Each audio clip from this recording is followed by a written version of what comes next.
I was just looking back through my notes, and it looks like we did in your class. We completed chapter 23. There's not Okay. really anything left to cover from it. I've hit all the major topics and that sort of stuff. So we're going into actually chapter 24, and probably it wouldn't have hurt to. Well, I actually went ahead and put the 23 in this week's schedule as well. So you'll see they're actually listed in week 8 module. And the reason I did that is because I went ahead and pushed the date back till tomorrow in case you guys might actually, or actually I did it till this Sunday in case any of y'all forgot to do it over spring break or something like that. So that should give you a little bit more time to knock that out if you hadn't already. I think a lot of people had already finished it, but we're going to go on to chapter 24 now, and let's. Well, actually, first off, do you have any questions about any material in general? No. Okay. I did also adjust the plan I had for the current open or online test, so that's got a new date on it as well. Make sure you get that done. You don't miss that. And I just wanted to make sure I said that on this video, so in case anybody in the class happens to look and forgets about it. So you've got chapter 23 homework and chapter 23 conceptual, and you've got a online test that I moved to be due. I think may have made that due on the 24th as well, which is like Sunday or Monday Okay. coming up. So just make sure y'all check all that, get that done. Remember, don't trust the dates and Canvas for the due dates on mastering just because those dates are always screwed up. And I specifically don't put them in there. I just looked, and literally 2 seconds after I cleared the date, it just made its own again. So, but I think that is actually the accurate one this time. We are in chapter 24, so that tells everybody, okay, whatever I've got listed as a 24 due date, that should be right at this point. But anything listed for 25 isn't necessarily right. So, because I haven't started covering that yet. And you said you had no questions, so I'm going to go ahead and start with chapter 25, or excuse me, 24 on capacitors. It's called 24 is called capacitance, dielectrics, and electric energy storage. So one of the devices that we use, it's not unlike a battery in some sense. We can use it as a power supply. In fact, if you have one of those little APS devices with your computer that in the case the power goes out, it really allows your computer to stay on for a couple hours thereafter. That APS device is generally, well, for starters, it does have batteries in it, but it actually has batteries connected to capacitors, and then capacitors also store the energy so that it can run for a certain number of hours after the electricity goes out. So that's a good application of a capacitor right there. The beauty of the capacitor is not only does it just come out brute force, like, when you connect a 9-volt battery to something, it's going to take however much power the thing that you're connecting it to is going to take whatever power it requires. So when you connect it at 9 volts, it's going to say, okay, well, I've got 9 volts. I need a certain amount of power. So it dictates what current you get.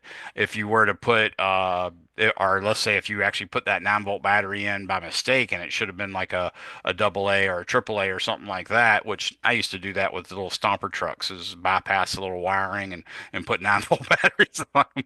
The stomper trucks didn't last very long. They burn up, but they went really fast for a couple seconds. But the device that you connect to a power supply, it knows its power, and basically it starts demanding that immediately. And that can sometimes cause errors when you actually have a device that's designed, for instance, for 1.5 volts nominal and you plug it into a 9 volt. Uh, but not only that, even if you plug it in correctly with with the correct battery, what you find is the battery is going to be drawn at the rate of power consumption, period. No ifs, ands, or buts about it.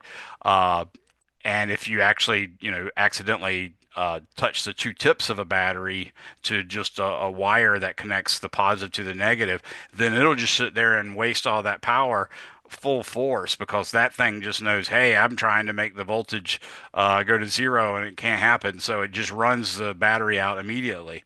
You have, in some sense, you have a little control over what rate the energy pours out of a battery.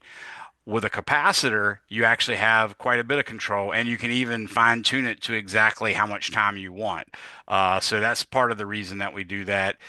You've probably also heard it if you know anybody that has a 35 millimeter camera. When they use their flash, it'll make a high pitched noise right after they take the photo, and that high pitched noise is a capacitor recharging. But what happens is when you hit the shoot button to take the photograph, the electronics makes the flash go off at the same instant.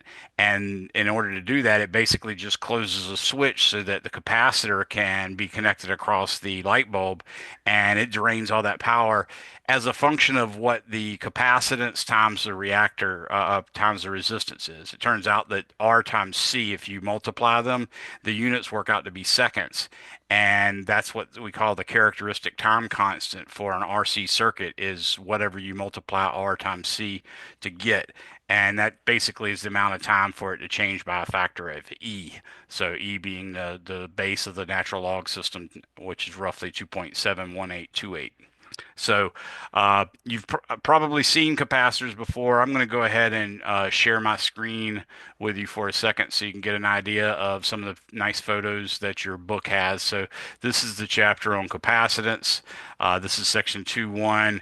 This is a drawing of a capacitor. You can always look at it as if it were two parallel plates, and you normally connect one plate to a positive end and another plate to a negative end, and the symbol for it is like this. There's also another one that has like an arrow drawn through it diagonally. That's another one that it represents a polar capacitor, meaning a capacitor that has a orientation that it's supposed to be applied in. If it's not applied in that orientation, you can actually burn it up and it won't work properly. Uh, so there's three symbols you've now seen for capacitance. And notice also how much it looks like a battery. The battery looks like the same thing. The only difference is with a battery, the two lengths that they show are different. And the longer one being corresponding to the positive and the shorter one corresponding to the negative. These have the same length. And like I said, they occasionally might bend one again to show that one side is supposed to be aligned a very specific way, or they might have an arrow across it or something like that. But that's what a capacitor is. And actually, there's a better picture of capacitors in general. Let me go ahead and show you that in the opening. So these are some chiclet looking capacitors. That one looks like, I don't know if you all are familiar with the Candies chiclets. That's what I'm referring to. Yeah. I They remember were some disgusting comedian. after like 3 minutes, but Yeah, yeah. you get a good chiclet, and then like 8 seconds in, it's like, it's a Yeah, rodeo then it's chiclet. just like disgusting gum. Yeah. So this sort of looks like it, and all I can remember is some comedian putting them in for his front teeth and looking like a bunny rabbit. But so that is a capacitor. This that guy right here is a diode. I'm pretty confident. But this is a capacitor. That's a capacitor. Both of these guys down here are capacitors. That back there is a capacitor as well. So that's the way they look sometimes. This one sort of looks like the Pepsi dot, or the 7-Eleven used to have a dot too. But it's a dot and it's got like little pants on because it's got the little blue comes down and makes like little shorty pants or something. So kind of funny. But anyways, the sections we're going to cover are capacitors, determination of capacitance, capacitors in series and parallel, storage of electric energy, dielectrics, and molecular description of dielectrics. So we're going to jump right into that now. You've seen uh, the symbols and the actual pictures of what they look like. And you can see this is a way you could connect it to a circuit. So if you had, for instance, just a regular battery, you connect the positive terminal of the battery to one side of the capacitor, the negative terminal of the battery to the other side. Now, wires in general have very low resistance compared to most resistors you use. So you might sort of think of this as if it has no resistance, but in reality, everything has some resistance except for, as best we can tell, certain superconducting materials evidently have zero resistance, and that seems to be not only theoretical but in practice. We I don't think we've yet figured out a way to account for any of the small amount of energy they lose, but we'll leave that for another discussion later. But when you have it connected like this is the circuit diagram for it being connected like that. You can put a resistor either before the capacitor or after the capacitor. Notice how I say before. I'm always picturing conventional current. So when I say before the capacitor, I mean right here, and after the capacitor, I mean right here, because I'm imagining conventional current being positive charges flowing around in this direction. So anything on this side would be before the capacitor, and anything on this side would be after the capacitor. And it doesn't really matter for as far as the circuit's concerned, which position it's in, but it would represent, in that case, that resistance would represent just the wire's resistance. But if you actually had another resistor, then it would also could be used to represent the resistor itself. The units that we use for capacitance are the farad, F-A-R-A-D, which you might recognize as part of Michael Faraday's name. And the farad is actually, if you look at this formula right here, C equals Q. Oh, they didn't give it to you yet. C equals Q over V is the defining formula for capacitance. There it is. So if you solve that for C, you'd see that C would be Q over V. So obviously the farad is a coulomb per volt. So that's really what the unit of the farad is. And farad, just like a coulomb, is a huge, huge value.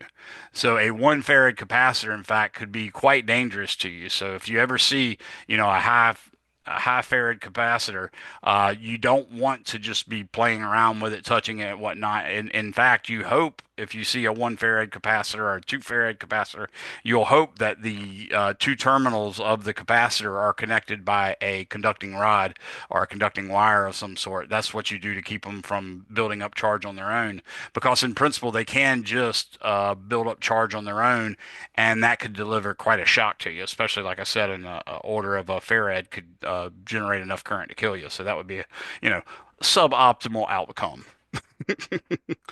All right, so let's go ahead and get started. There is a nice graph that they put here for Q and V. If you plot current versus voltage, they're asking you which one of these accounts for a higher capacitance or a smaller capacitance. If you remember that Q is equal to C times V, then obviously this should make a straight line graph that goes through the origin, and the capacitance should be the slope. So a high capacitance should be a high slope, and therefore would be item A there. Okay. Let's go ahead and kill this because I'm obviously pushing the envelope for what's copyright violation. So I'm going to go ahead and stop sharing this, and we'll get to the part where we share my screen on my iPad. So what I'm going to do now is go ahead and share my screen on my iPad. Should take a couple seconds to load up. If my iPad ever comes on, that would be sweet. Okay, there it is. All right, so it should be coming on any moment now. Yes, there it is. So what we first want to do is figure out how can we go about calculating capacitance in general. So the general formula that I just showed you, your book listed it as Q equals CV, but I say the initial equation that you really should be dealing with is C equals Q over V, but obviously if you wish to solve that for Q, you're going to get Q equals C times V, which is the version they gave you. Or if you wish to solve for V, then you're going to get V equals Q over C.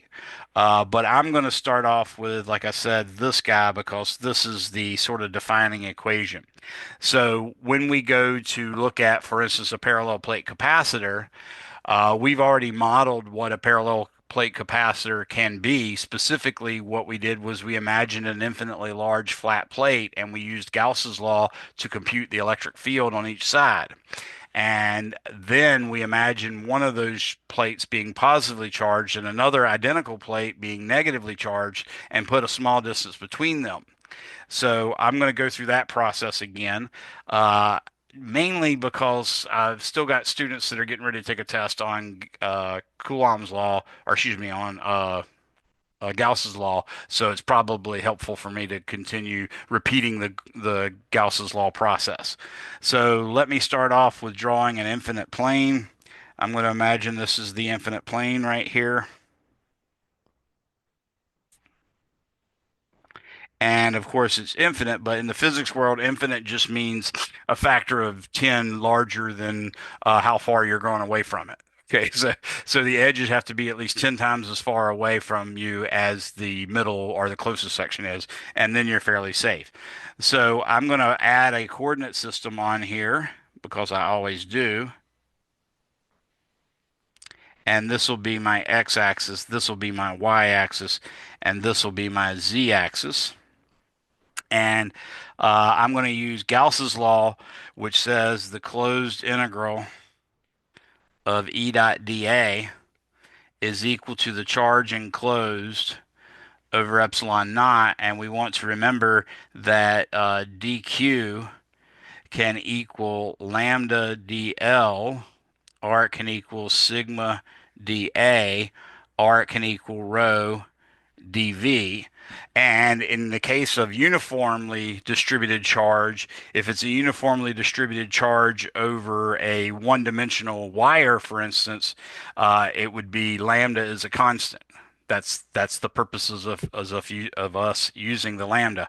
If it was over a surface like we see now, we would assume sigma is a constant. Or if it was distributed uniformly throughout a volume, then we would say rho is equal to a constant. So that's why I always try to list those when I do the integral form of Coulomb's law or the integral form of Gauss's law. So now we have Gauss's law, and with Gauss's law, we make a hypothesis, and my hypothesis is this.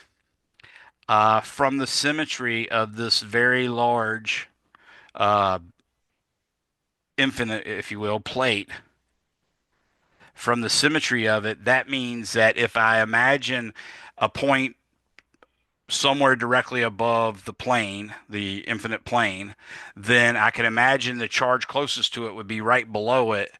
And that, of course, would make the electric field point straight up away from the plane.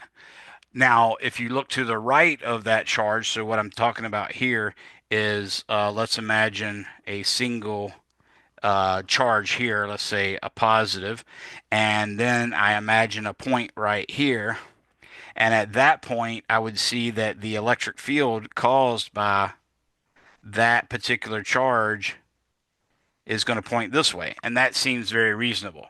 But to the right, you might find that there's a charge over here as well. And then that one would tell you, oh, the electric field always acts in the direction along the line from the charge that's causing it to the point at which it's located. So this one would in fact produce an electric field that points that way. And you could also say that this charge right here could produce an electric field that points this way. So what you see here is obviously uh, we have two charges, one on each side, that are sort of fighting each other, in that the one on the right, the red one, is making an electric field that has a z component, but it also has a negative y component according to our coordinate system, the way I have it drawn. And then the green one has a positive y coordinate component, but it also has a z component as well, whereas the blue one only has a z component. So from the symmetry of this, we realize that every time we do this, if I were to, for instance, look at two charges away from the blue one, the same thing would happen in that case. But in all of those cases, by symmetry, we can see that the horizontal component of the electric field is going to be canceled out to the left and to the right. So we'd only have a z component, at least according to ones running left and right. Now, if I imagine a line of particles aligning forward and backwards, like along the x-axis right here, the same drawing would apply. Only now you're getting rid of components that would point in the positive and negative x direction. So the reason I'm saying all this is just to remind you that in general, our hypothesis for this particular electric field constraint is going, or electric field that we're calculating is going to be E is a piecewise function, and it's going to be some e of z, meaning I only think it's going to depend on how far away from the plane you are, and that distance is measured in units along parallel to the z-axis, and that it would point upward for z greater than 0. and it would point downward for z less than 0. And again, it would also only depend on z in that case as well. So that's my hypothesis of what the electric field is due to this infinite plane. So hopefully that little three charge drawing helps you understand why we assume that it only points in the z direction and that it should only depend on z. I'll actually leave the drawing because that's kind of helpful for anybody to see. I'm just going to move it out of the way where it won't be uh, right in the middle of everything that I want to draw. Okay, so now that I have that out of the way, I want to remind everybody that we're imagining this as if it goes on for infinity, both forward and backwards like that, and so on. Now, in order for us to actually work Gauss's law here, we've got to find a Gaussian surface because the nature of Gauss's law is that it works only on a closed surface. That's why the little circle is on the integral and everything. Oops. The circle is supposed to indicate that, hey, this equation you're looking at is only true when you apply it to a surface that is closed, meaning it has a definitive inside and a definitive outside. And the only way you can go from inside to outside is by crossing through a surface. So that's the origin of that circle on there. So the surface I'm going to choose, we want it to fall out of the integral in some simple way. So if we say that E of z, or if we say that the electric field is only a function of z, then if we find a surface of constant z, then that electric field should be constant on it. So what we normally do for this is we'll do a Gaussian surface that is called a Gaussian pillbox, and I'm going to draw it in purple. And normally the Gaussian pillbox you would look at as if it was a cylinder. So there's a cylinder. Notice that's flat, and I'm saying that's perpendicular to the z-axis. That would be the top surface. And then we're going to imagine it becoming not just a flat circular disc like it appears to be here, but making it exactly the same shape of a can of soup. And that can of soup will go completely through the plane. And then on the other side of the plane, you will have a soup lid at the bottom. So it's a top soup lid and a bottom soup lid, and then a soup label around the edges. Uh, in that case, along the soup label, the electric field points in the k hat and the negative k hat directions above and below the plane, so it will be everywhere perpendicular to the soup label. So that means that portion of the integral will go to 0 as well. So that's the whole reason for us choosing that one. I could have chosen a rectangular solid for the Gaussian surface, just as long as the top and bottom were parallel to the plane, it would have been fine. I'm going to assume that the area on the top of the plate is A. I'm going to assume that the infinite plane has a charge per unit area that is uniform, and therefore its value is sigma, and it's a constant.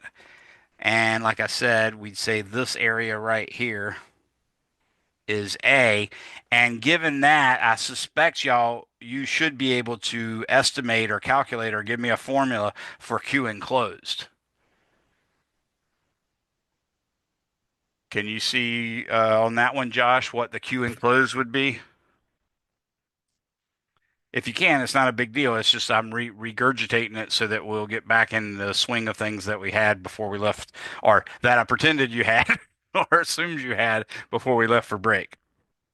So remember, if you're drawing up a blank on these formulas, remember I wrote dq equals lambda dl, dq equals sigma dA, and dq equals rho dV. We've got a sigma, so that should tell you dq is equal to sigma dA, and the formula for it when it's a constant is just replace the dA with an A and replace the dq with a Q. You see that? So now can you tell me a formula for the charge enclosed? not to put you on the spot here, and I'll cut this out if it looks too bad. So in this case, we're going to start off with the left-hand side. I'm working in black, so left-hand side of Gauss's law. The left-hand side is the closed integral of E dot dA, and that is, of course, an integral over the top of E of Z K hat dot dA top K hat plus an integral over the bottom of negative E of Z K hat dotted with negative dA bottom K hat. And then we're going to have a soup label term as well, which I'll write right here as plus the integral over the soup label. And in this case, it's plus or minus E of Z K hat dotted with dA soup label. But in this case, it's the cylindrical coordinates slash polar coordinates row hat vector that is perpendicular to the soup label. Okay. So again, that's some stuff that it would be nice that I'd see you write down that it has three terms. And you might not necessarily know all the little details of this, but being able to write down that it has three terms is very, very important. What we end up getting though is because this one has a k hat dot rho hat, this one's got to be zero because k hat and rho hat are perpendicular to each other. Rho hat is basically cosine theta I hat plus sine theta j hat. Uh, Actually, excuse me, it's negative. Let me see. No, sine. It'd be yeah, it'd be negative sine theta I hat plus cosine theta J hat. That's what it is. But the fact that it doesn't have a K hat tells you that when you take a dot product of it with a K hat, you're going to get zero. So all you're left with is the top. And the top, notice it becomes E of Z, which is a constant. So I pulled it out in front. E of Z times the integral over the top of dA top K hat dot K hat plus E of Z. Notice the two minus signs disappear because there are two of them. And this would be dA bottom K hat dot K hat. So just to make it a little more clear where I wrote all this stuff, this is a dividing line between the two. I know it didn't come out very neat, but I just want to make sure we know that these are separate parts. So we've already eliminated that third integral, and now what we've reduced the first and second integrals to is basically E of Z times area. So the ultimate result of the left-hand side is 2E of Z times A. Okay, because the integral over the top of dA top is the area of the top, which I labeled as A. And by symmetry, of course, the area of the bottom would also be capital A.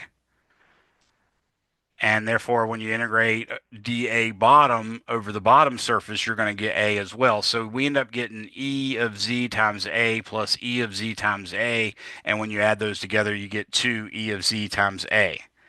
Now we're going to look at the right-hand side, and the right-hand side of Gauss's law is Q enclosed over epsilon naught, and I gave you the hint that when you actually have a uniformly distributed charge distribution like lambda or sigma or rho, all you have to do is if it really is uniformly distributed so that the lambda, the sigma, or the rho is a constant, then you get rid of the differentials in these three formulas.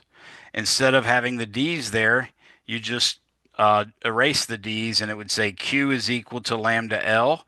That would be q enclosed if you happen to be using a lambda. Q is equal to sigma times A. That would be the formula if you happen to be using a uniform sigma distribution, or Q is equal to rho V if you happen to be using a rho. So in this case, we're going to say Q enclosed over epsilon naught is just sigma A over epsilon naught. Now we can say left-hand side equals right-hand side, and left-hand side equals right-hand side gives us 2 times E of Z times A is equal to sigma A over epsilon naught. And we can see that the two A's drop out. And we can also see that we now have an answer for the electric field. Based on our hypothesis, the electric field would be E is equal to sigma over 2 epsilon naught k hat for z greater than 0, and negative sigma over 2 epsilon naught k hat for z less than 0. So that is the actual electric field above or below a plate that is charged with a charge per unit area sigma. Okay. So now that I have that, I need to compute what the electric field is in a parallel plate capacitor, and then I need to use uh, delta V equals the negative integral of E dot dl to figure out what the voltage difference is between one side of the plate, or one plate, the positive one, and the negative one. So that's how I'm going about using the C equals Q over V to compute the actual capacitance of a parallel plate capacitor. So if I step back a second and take this blue plate that I just had and imagine that's positively charged, and now I'm going to put next to it a purple plate and imagine that one's negatively charged. And I'm going to imagine that they're a lot closer together. I'm just showing them with a big gap between them so that we can write stuff in there for ease. But forget about the purple one for a split second and answer this. Right here, where I'm putting this laser dot right there, which direction does the electric field due to the positive plate point right there in that spot?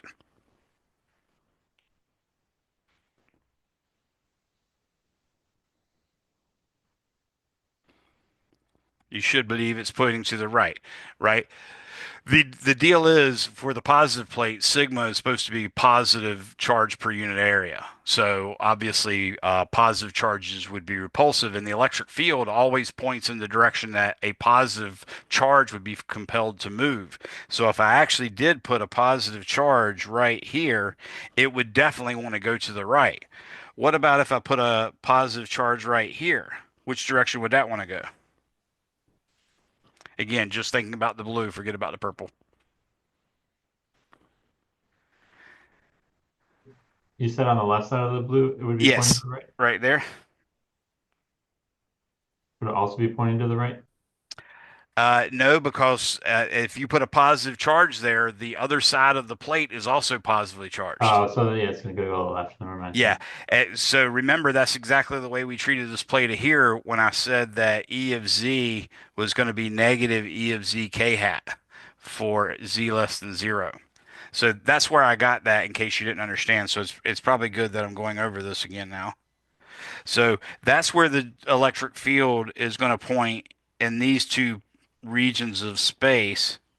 And it's obviously going to be sigma over 2 epsilon naught in all these cases. And in fact, there's nothing different about over here uh, except that it's on the other side of the purple negative one. Now, what I want you to think about is what if, forget about the blue one, pretend it's not even there, but if I put a positive charge right here, which way would a positive charge be compelled to move if just that purple plate was there? And to the right. Gonna go towards the Yes, negative. exactly, to the right, and that's because it's negatively charged now. So it would be attracted to a negative charge. What about right here? If I put the negative charge, say, on this spot, which way would it point? To the right. Want to You try that said again? positive or negative? You're putting a positive charge there, but it's only the Oh, negative oh, plate that we're you dealing said, with. I think you said negative. Gotcha. Well, if it's positive, it's, I guess, going to go to the left. Exactly. And the reason why I'm using positive just and I probably did say negative by accident, but that's the way we define the electric field direction is imagine at a point in space. If you want to figure out what the direction of the electric field is there, you put a positive charge at that point in space and say which way is it compelled to move, and that's your electric field direction. So I'm going to do the same thing to the far left here as I did to the far right earlier. So you see that on the left-hand side and the right-hand side, the electric fields, which have the same magnitude, sigma over 2 epsilon naught, they end up adding to E equals 0 and E equals 0. But between the two plates, we end up getting E is equal to sigma over epsilon naught, not sigma over 2 epsilon naught, because you got sigma over 2 epsilon naught plus sigma over 2 epsilon naught, which gives you 2 sigma over 2 epsilon naught, and therefore just sigma over epsilon naught. Does that make sense, Josh? Yeah. Okay, so now that we have that, we know exactly what the electric field is between the plates, and now we can use our definition of voltage to calculate the change in voltage in going from the negative plate to the positive plate. I always try to make sure I can practice my line integral skills by integrating in the right direction to get a positive sign. But just be advised if you ever run into it and you get the answer and it comes out negative, just to leave the negative off and put it in. It's just a careless mistake that happened. So what I'm going to do, I'm going to imagine that our coordinate axis now, I'm making a coordinate system for this particular parallel plate capacitor. I'm going to say that this is X and this is Y right here. And therefore the origin is that little spot right there. I'm going to imagine going from this spot, which is x equals d, to this spot, which is x equals 0. So that's what I'm going to integrate to find out the voltage difference. Now, remember, voltage difference is delta V, which is V final minus V initial. So if I go from x equals D to x equals 0, then I will go from low voltage to high voltage is the plan. And therefore, the final would be larger than the initial, so you get a positive value. So now I'm going to use another formula. This formula is delta V, which equals V final minus V initial, is the integral of, it's a negative integral actually, of E dot dl. And that's that path integral I told you about. And we have to imagine we have to tell the integral in some sense which direction we're integrating, and we have to do that either with the DL or with the range of integration. The default should be both are going in the positive direction, coordinate direction, but what we do is in the event that we're actually going in a direction other than the positive coordinate direction, then we have to specify that we're doing so, but we want to specify it exactly once, not twice. So in this case, I'm actually going from x equals d to x equals 0. So that's the actual direction I'm going. So what I'm going to do is I will let dl show that.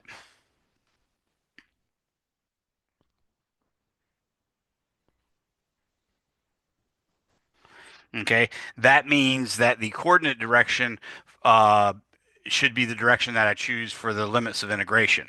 So I'm now going to write delta v is equal to the negative integral, and the positive coordinate direction, remember, is from x equals 0 to d. And then the electric field, of course, points to the right. So that's the sigma over epsilon naught, and it points in the I hat direction. And then we're dotting that with a DL, but our DL has to point in the direction that we're integrating, which is in the negative dx I hat direction. So it's going to be negative dx times I hat. Now, the negative on the I hat is really just telling you that we're going in the negative x direction. Notice how I did that. I specified that the dl points in the negative direction, and I made sure the limits of integration are in the normal positive direction.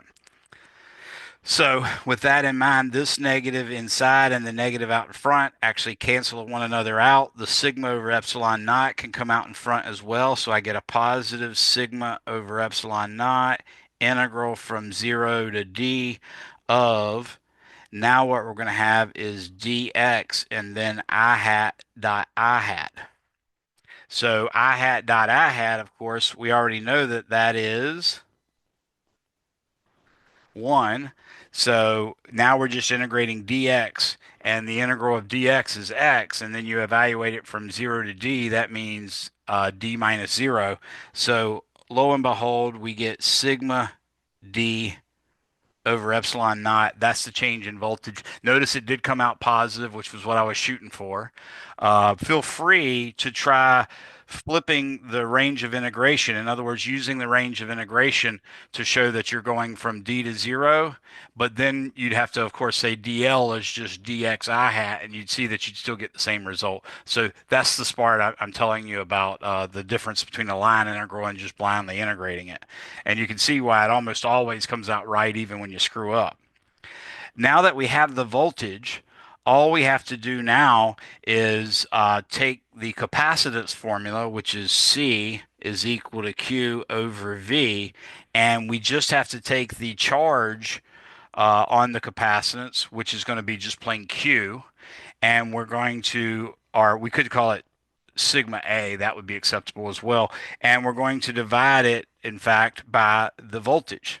So the Q is going to be sigma A, and the voltage we found was sigma D over epsilon naught.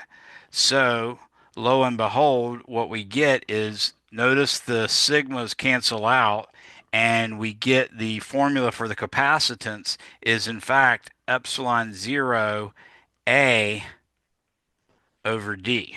And that is the actual formula for the capacitance of a parallel plate capacitor. So our final result is in fact C is equal to epsilon 0 A over D. And probably by now you can see why I told you so much stuff in electricity and magnetism uses the epsilon 0 and not the K. That's why we don't use K very much. Uh, in fact, that epsilon 0 is called the permittivity of free space. And if in fact you were to change what's between the two plates, if you assume what's between the plates is a vacuum, then this formula is exactly correct.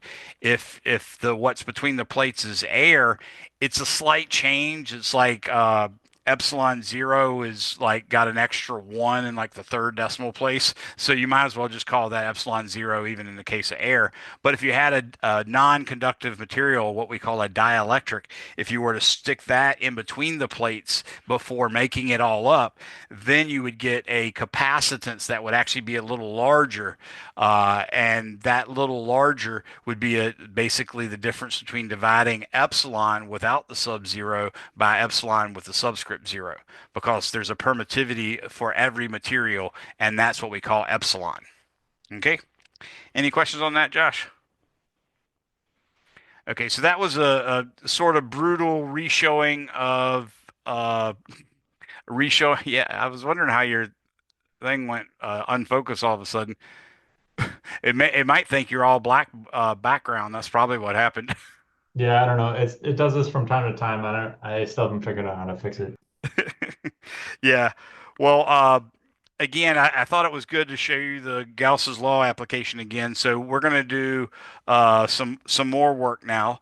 Let's go ahead and actually let's do an example regarding a parallel plate capacitor. So let's call this example 1.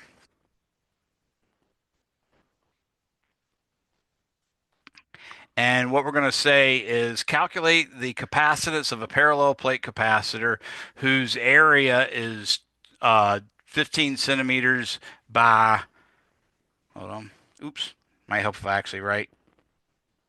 Okay, got that. So A we're going to calculate the capacitance. So what we want is C equals question mark, and what we're told is the area is equal to 15.0 centimeters by 1.75 centimeters, and the air gap, which we'll call D, is going to be 1.00 millimeters. Okay. And what we want to calculate for part A is the capacitance.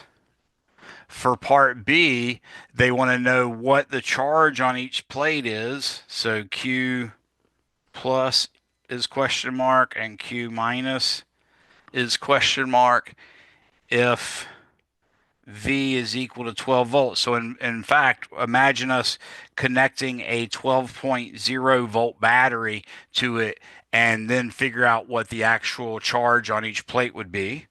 Part C, we want to calculate the electric field between them.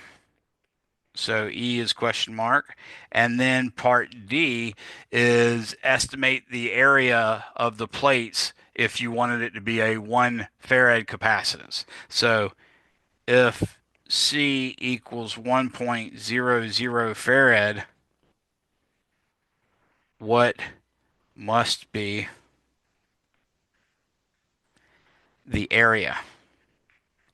So that's our four questions for this particular part. Do you think you understand what I'm talking about here? So what we're going to do, I'm going to take the no answer to mean you are all right, but make sure you ask me questions if you don't understand something. I don't want to, you Oh, know, sorry, I missed you. no problem. I just don't want to leave Yeah, I'm anybody in good. the dust. It's real easy for me to just keep talking and pay no attention, but that's not good for me. All right, so the formula that we just found was capacitance is equal to epsilon zero A over D. You're going to use that a lot, so it'll be memorized whether you meant it or not. The epsilon zero is 8.85 times 10 to the negative 12th coulombs squared per Newton meter squared, which by the way, we can update these units to put it in terms of volts instead of coulombs and newtons. I do recommend you do that at some point, but beyond that, now let's take our areas. Our areas are supposed to be in square meters, as you can see the units for 8.85 have. So the area is actually going to be in meters by meters. It'd be 0.150 meters times 0.0175 meters, and then we divide it by the separation between them, and the separation between them is 1 millimeter, so that's going to be 0.001 meter, which is 1 times 10 to the negative third. And actually, for the proper sig fig rule, I have to have two zeros after it. So that should be the ultimate result of this calculation. Let's see what we get for our answer. I'm going to take 8.85 times 10 to the negative 12th, multiply that by 0.15, multiply that by 0.0175, and then I'm going to divide that by 0.001.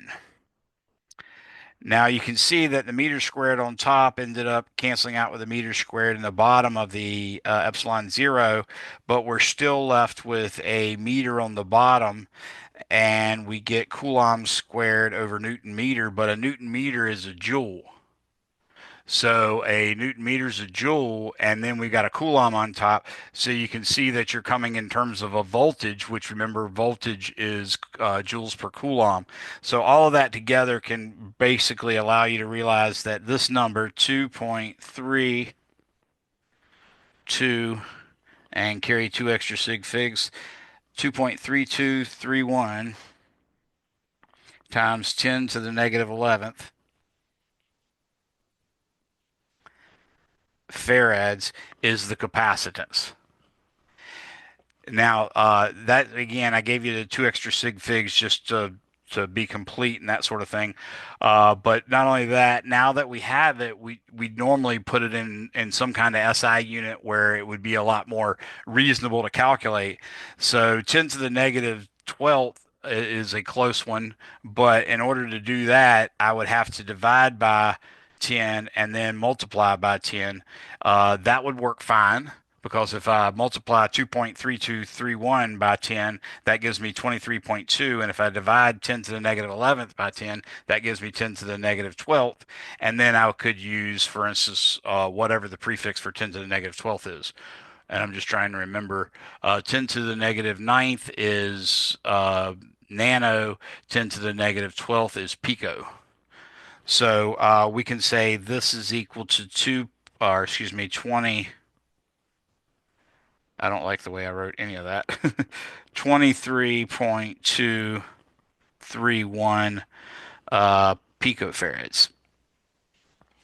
So that is our capacitance for part A. Does that make sense, everything I did there? Yeah. Okay. Let's go on to part B here. Part B, they want to know what were the charges. Well, the main thing when you're doing this is you got to remember our defining equation for capacitance. C equals Q over V. So that tells you Q is just equal to C times V. Well, we got 2.3231 times 10 to the negative 11th farads is our capacitance. Notice I put it in the base units again. That's normally helpful. And then I'm going to multiply that by the V, which is just a 12.0 volts. So if I take this number and multiply it by 12.0, I get 2.78.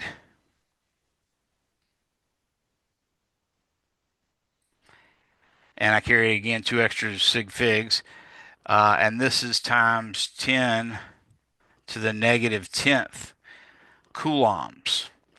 So uh, technically they both have the same magnitude. So the magnitude of positive Q equals the magnitude of negative Q equals just this quantity. Uh, I'm going to multiply by 10 and divide by 10. No, I don't want to do that. I'm going to multiply by 100 and divide by 100. So this will be 278.78. And when I divide by 100 of 10 to the negative 10, I get 10 to the negative 12th. So that's going to be picocoulombs. And that's the answer for the charges.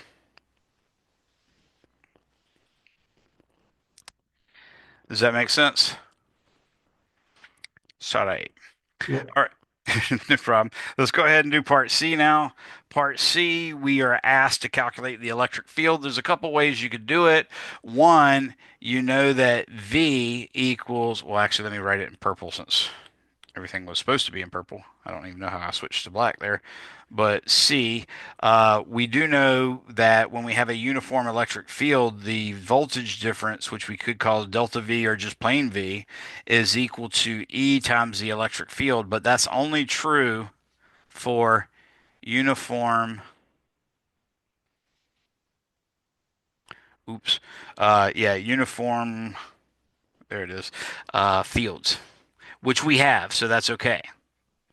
So since we have that, we could say, well, E is just going to be V over D, and that would actually work. Of course, we could also use E is equal to sigma over epsilon naught, and that would work as well. I'm going to try the first one because that's obviously the easiest, and y'all might want to try the other one on your own. But let's try this one. I'm going to say E is equal to the voltage divided by the distance between them. The voltage, of course, for this setup was 12.0 volts, and the D was 0.00100 meters.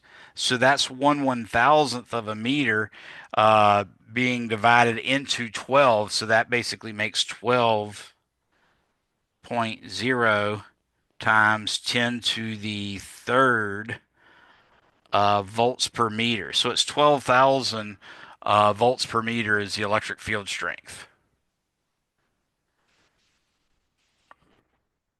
That looks about right to me. Yeah, 12, 1.2 times 10 to the fourth. Yeah, that's roughly right. Yep.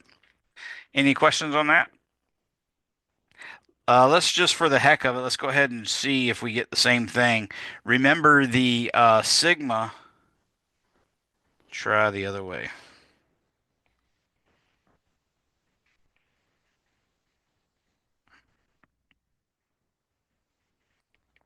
So remember sigma is Q over A. So we could just take the Q that we found uh, for the parallel plate capacitors, which is 2.7878 times 10 to the negative 12th coulombs, and we could divide that by the area, which was 0.150 meters times 0.0175 meters. And when I do this, I get 2.7878 divided by parenthesis 0.15 times 0.0175 close parenthesis. And that gives me a really, really small number, 1.0620, carrying my two extra sig figs, times 10 to the 1, 2, 3, 4, 5, 6, 7, times 10 to the negative seventh. And that's coulombs per square meter. Now, that's not the answer. Remember, we got to now divide that by epsilon zero to get the electric field. So the electric field should equal sigma over epsilon naught, which is 1.0620 times 10 to the negative seventh coulombs per square meter divided by 8.85 times 10 to the negative 12th. And that's coulombs squared per Newton meter squared. And when I do this math, I'm going to take 0.000000000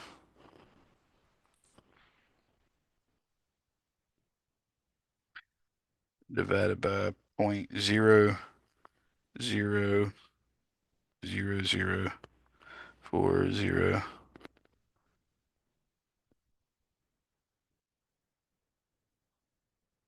Hold on a second there. Uh-oh. I did get the I just was in the middle of calculating something and just realized I might not have divided right. Let me just double check this real quick. Did you try this, Josh? Have you verified the sigma that I got? I'm double checking it. Hold on. So I did 2.7875 divided by 0.15. Oh yeah, that was the 0.10620. And now I want to divide that.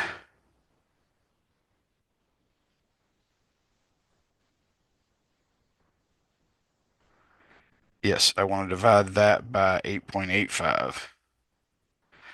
Yeah, I started to divide it by the area all by itself for some reason. I'm not sure why I did that, but I'm going to go ahead and erase that now Is before I.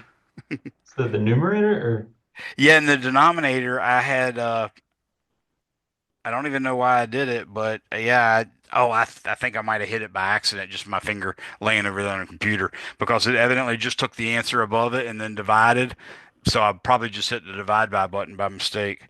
So I'm taking the 1.062 times 10 to the negative seventh. I'm dividing that by 8.85 times 10 to the negative 12th.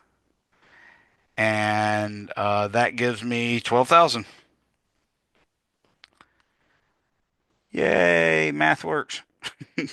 So that's 12.0 times 10 to the 3 volts per meter. So we can see that either method did work. And that gives you a little bit more confidence in your calculations when you can do it two different ways and get the same answer. The last part is trying to figure out what A would be in the event that we wanted to make a literal 1 farad capacitor. So with this one, it's not too terribly hard. It's just a matter of figuring out what the area is in the formula for the capacitance of a parallel plate capacitor. So C is equal to epsilon 0 A over D.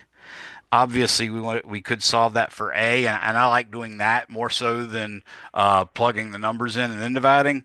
So when I solve for A, I end up getting C times D over epsilon naught. And the reason why I do that is now I can look at it, and if I ever think, okay, if I really want a big capacitance, then I want to have a big area because I can see that A is on the left in the numerator on the left of an equal sign, and C is in the numerator on the right of an equal sign. That means they're thumbs up, or thumbs down, thumbs down. So that's why I do that. Also, if you wanted to make if you wanted to allow yourself to make the area bigger, uh, without actually having to change the capacitance. You could look at this now and see how the D would change. So, anyways, with that in mind, let's go ahead and plug in all this stuff. So I want the C to be 1.00 farads, and I want the distance to be the same distance we had, which is 0.0000. Yeah, that was right the first time. 100 meters, and then I want to divide all that by 8.85 times 10 to the negative 12th coulombs squared per Newton meter squared. So when I do this, I'm going to get 1 times obviously 0.001 divided by parenthesis. I didn't really have to put a parenthesis, but I did. 8.85 times 10 to the negative 12th close parenthesis. So you can see it's going to be a really, really big number. And in fact, it's about 1.13 times 10 to the 1, 2, 3, 4, 5, 6 times 10 to the 8th square meters. To give you some idea how big that is, I mean, obviously you can tell it's already 10 to the 8th square meters, but if you took the square root of that, that would tell you roughly how big of a square it would be. So if I raise this to the zero point 0.5 power, I get 10.6 kilometers. So we'd have to have a parallel plate, each of which is 10.6 kilometers by 10.6 kilometers. And it's actually 10.629. So and not only that, it's 10.629.8. So you might as well say 10.63 kilometers. So yeah, that's kind of a big deal. And obviously that's way more uh, of a parallel plate capacitor than we probably want to build. Any questions on that one? Nope. It's about 10,629.8 meters by 10,629.8 meters. So, all right. Now let's move on to some more types of capacitors. Hi everyone. I was in the middle of making this video and my student left and I had a different plan of what I was doing because I thought the student would be there. But when I found out the student had to leave for a lab, I ended up doing a problem on the fly and doing that on the fly, I ended up leaving out some details of how the problem should be stated and some information about the problem itself. So what I've done is made this little video clip that will include a photo and me reading or excuse me, a screenshot of the actual problem that I was making up. So let me go ahead and share my screen with you so you can see what I'm talking about. So this is the example that I'm working on in the next couple minutes of the problem of the video. It says consider an infinitely long, thin diameter cylindrical conductor of radius r zero that is positioned concentrically inside an infinitely long, thin-walled conducting shell of inner radius big R, assuming the inner cylinder has a positive constant slash uniform charge per unit length, positive lambda, and that the inner surface of the shell has a constant slash uniform charge per unit length, negative lambda. Use 1. Gauss's law to calculate the electric field between the two conducting cylinders. 2. Use delta V equals V final minus V initial equals the negative integral of E dot dl to compute the voltage difference between the outer surface of the cylinder and the inner surface of the cylinder shell. And 3. Use C equals Q over V to determine the capacitance per unit length, C over L, of this coaxial cable. This is a model of the coaxial cable that cable companies and satellite TV providers use. So this was the actual problem that we were meaning to work, and it is the one we worked, and the workings was fine. It's just a matter of like I had initially not called the inner radius R0. I didn't explain that the wire was infinitely long. Some of the wording wasn't that clear, so this should be a better example. Or a better explanation of the problem we're solving. Now, as you go on watching the video, it'll have the old statement of the problem will still be in the video as I'm working it. There's really no way of getting rid of that, but the main thing is you always have this. You can pause, go back to this particular scene, see what problem I'm working on, and then that's it. So hopefully this will make the video a little more clear, but thank you for your time, and I hope you're enjoying the videos. Bye-bye. So in doing this, what I'm trying to do is use C equals Q over V to solve and discover exactly what the capacitance is. So to solve this problem, which is asking for the capacitance, oops, I don't think I ever wrote out what is the capacitance? Yes. It might help if I actually had a question mark on that instead of a period. So as I said, the solution is to find the capacitance, and the formula for capacitance is C is equal to Q over V.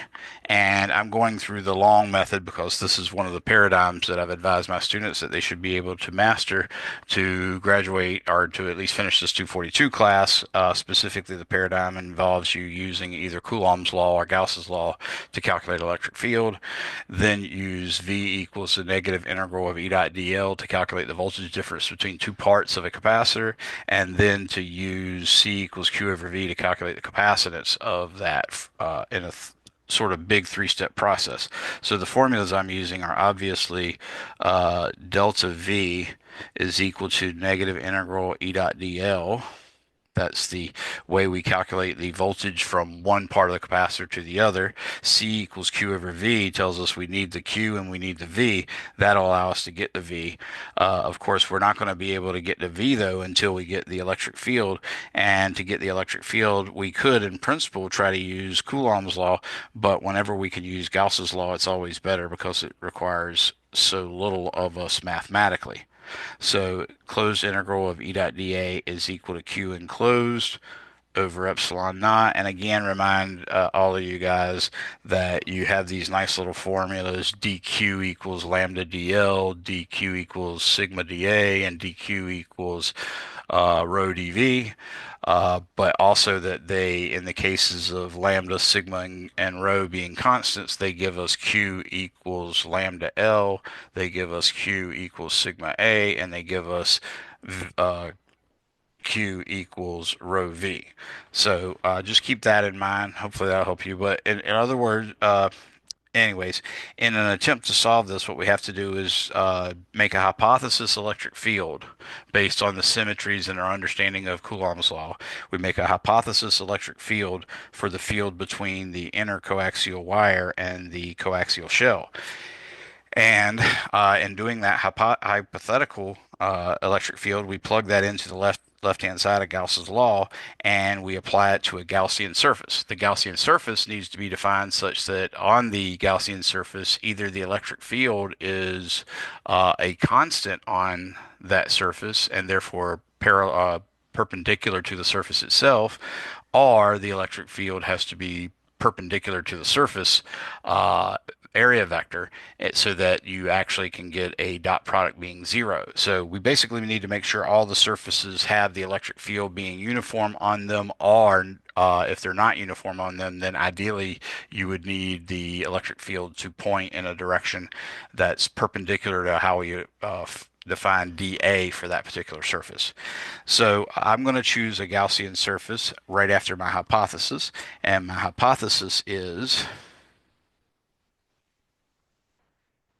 that the electric field involved should be an electric field that only depends on the radius r, and I'm really meaning not really the radius r from spherical coordinates, but rather the row that I often use for cylindrical coordinates. So it's an r that is just the square root of x squared plus y squared. It's an r that doesn't have a z component at all.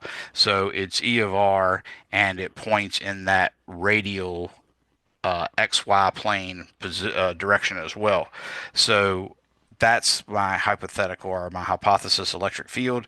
And that's because if you think about a single point charge being on that coaxial wire, then you could imagine that it would have another one right above it and another one right below it. And the one immediately above and the one immediately below have opposite z hat or opposite k hat components. However, they both have a y hat component or a x hat component, or more generally for any place as opposed to just on the axes, we have a rho hat component. So with that in mind, we can go ahead and define our Gaussian surface.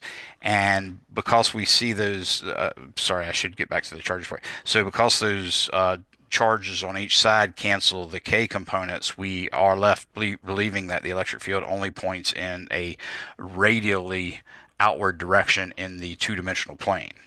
So if I want to look for a surface that's perpendicular to that, then I want to look for a surface that's perpendicular to radial, and the perpendicular to radial is circular. So I'm going to make a cylindrical Gaussian surface whose radius is between little r and big R.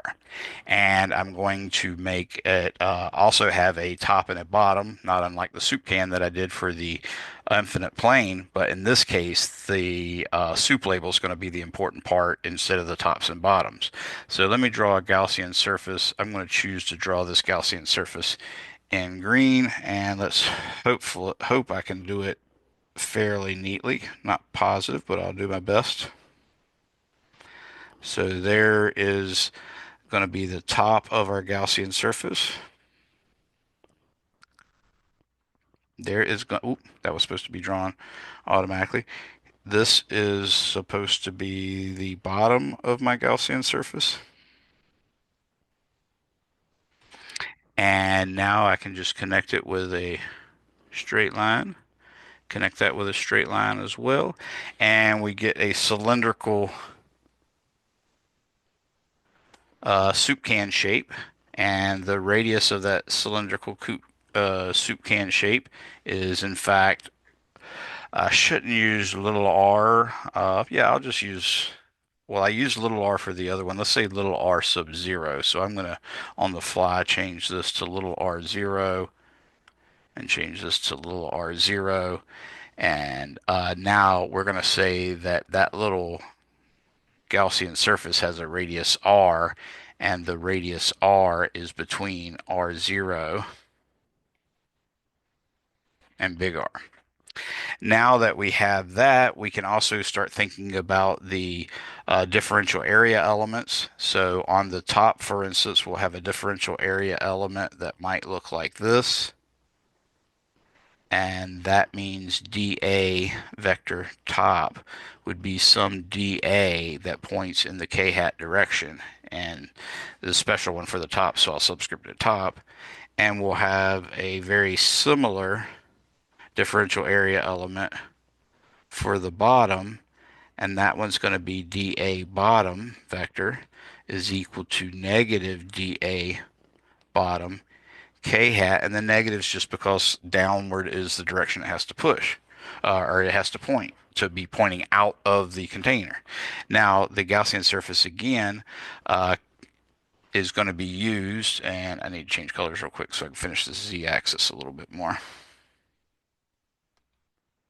Okay, now switch back to my green. Now, if I want to talk about the actual differential area element on the soup label, then it looks sort of like this. And you have to imagine that the angle is sweeping from theta to theta plus d theta, and that the z is changing from z to z plus dz. And then the differential area element points outward.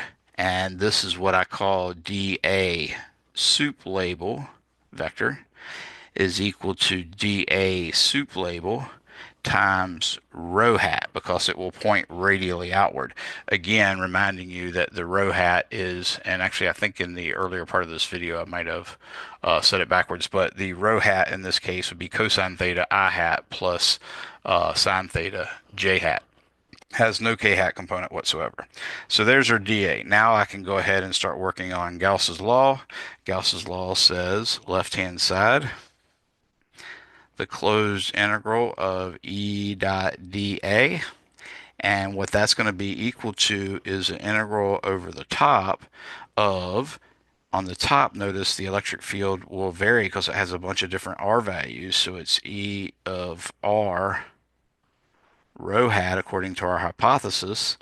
And then that has to be dotted with dA top k hat.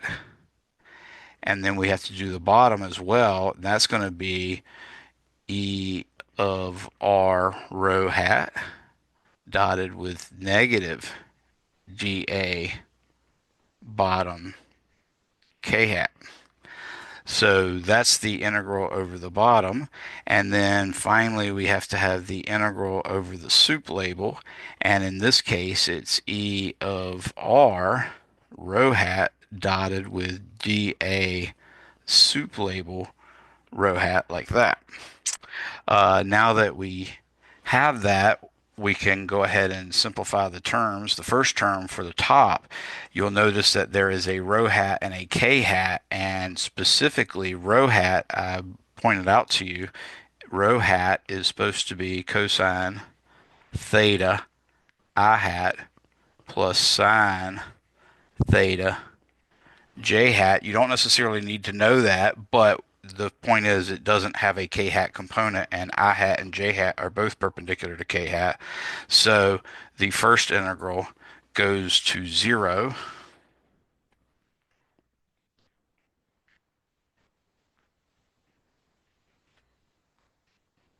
and the second integral also goes to 0 for the same reason.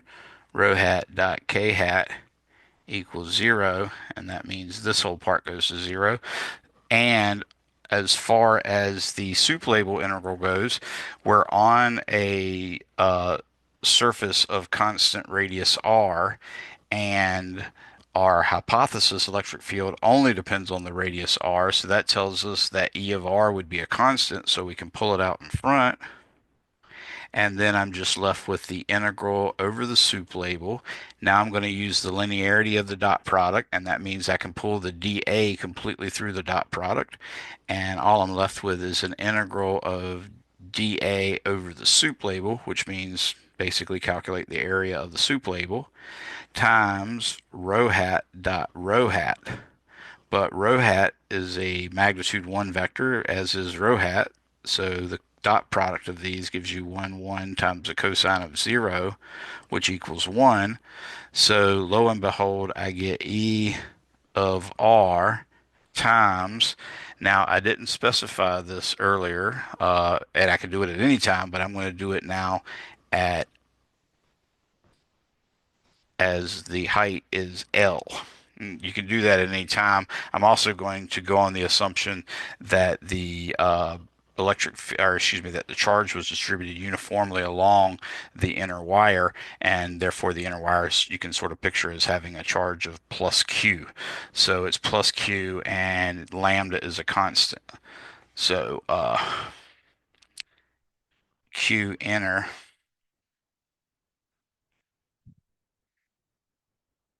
and lambda is equal to a constant.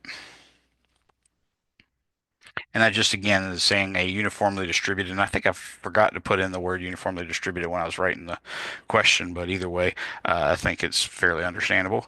So let's move on with this. We have E of R. And now that we know the actual dimensions of the Gaussian surface, we see that the soup label would have a width. If we were to cut it off of the soup can and lay it out, it would lay in the shape of a rectangle, and the rectangle's width would be the circumference of the can. So there it's two, therefore it's 2 pi r. Actually, I should probably go ahead and go back to blue now. It's 2 pi r. And then the height of that rectangle would be L, so it's 2 pi r times L is the area. So that's our left-hand side. Our right-hand side is really easy when we remember what I told you earlier. We said dq can equal lambda dl, or it can equal sigma dA, or it can equal rho dV. And then I said when those charge distributions are uniform, that would mean the lambda, the sigma, or the rho is a constant. Then you just get this nice little thing that Q is equal to lambda L, or this nice little thing Q is equal to sigma A, or oops, that sigma does not look very good. Sigma A, or you get Q is equal to rho V. So there's your nice three formulas we can use. I'm going to go to the right hand side, and the right hand side of Gauss's law says Q enclosed over epsilon naught. So we've got to work out that. Now, in this case, as I caught myself explaining way late, is that the charge is going to be uniformly distributed over the cylindrical surface, and therefore the charge along that cylindrical surface within the Gaussian surface is just lambda times L, and that would give me the total charge, which, by the way, it came from this new neat little thing that I showed you based on that. So now I have lambda L over epsilon naught is the right hand side, and I could say left hand side equals right hand side, and that gives me E of R times 2 pi RL is equal to lambda L over epsilon naught, and we can see that the L's cancel out on each side, and our hypothesis gives us E is equal to E, or excuse me, we know what E of R is. It's lambda over 2 pi epsilon naught R.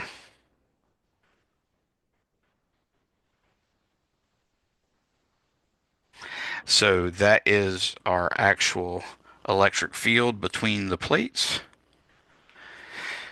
And I'm going to box it off right there. That's not the final answer, but it is a answer that we need. So now that we have that, we can now calculate V.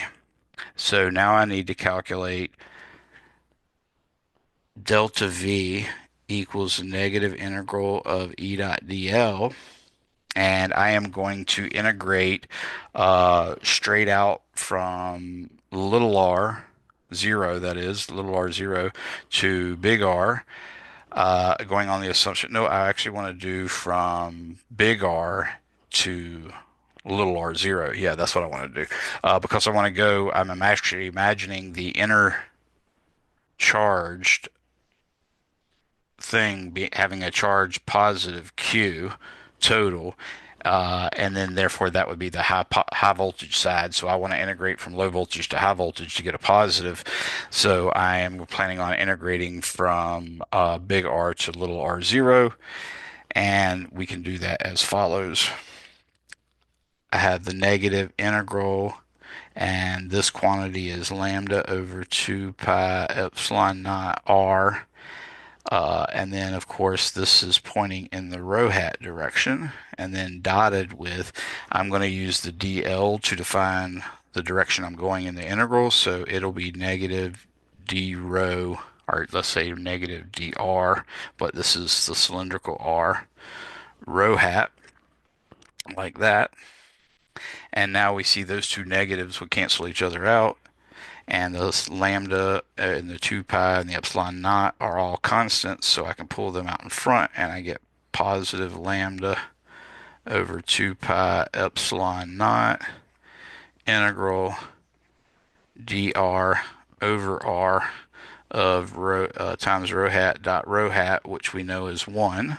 And of course, we already used the dl to say we were integrating in the negative direction. So in this case, we're just supposed to go from small to large, which would be from r0 to big R.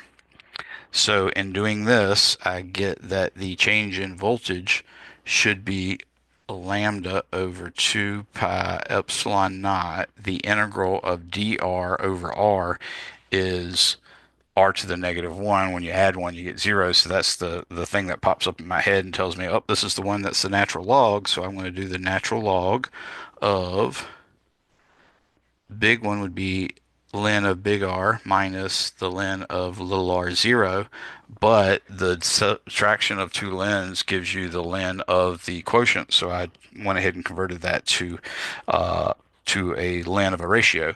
So we now see that the voltage for the capacitor is lambda over 2 pi epsilon naught times the ln of R over R0. So I'm now in the position to use C equals Q over V. That means Q is going to be, in this case, you could choose to use it as lambda times L, but then you'd have to include the L in the other part as well. But actually, yeah, we have to do it that way anyway. So the Q is going to be lambda L, and then this is going to be lambda over 2 pi epsilon naught natural log R over R0. Now you can see the lambdas cancel out, and this actually allows you to get the capacitance per unit length as C over L is equal to 2 pi epsilon naught divided by the natural log of R0, or excuse me, of R being big R over R0. And this is the final answer. I should point out, I should have already done it, in fact, but basically, your capacitance should never depend on your charge per unit length, charge per unit area, charge per unit volume, charge density, any of those kind of things. It should be a purely geometric uh, calculation. As you see here, it only depends on the radiuses and some other physical constants. But that's the key thing to remember. If it ever comes up that you manage to get one with a lambda in it or something like that, you'll know you made a mistake. So let me make this a little cleaner. This did not turn out so good. So I'm trying to clean it up a little bit more. This is going to be R over R0. That looks a lot better. All right, so hopefully this example helps you a lot. We'll finish off the rest of the chapter in our next meeting. Thanks for coming. Have a good day. Bye bye.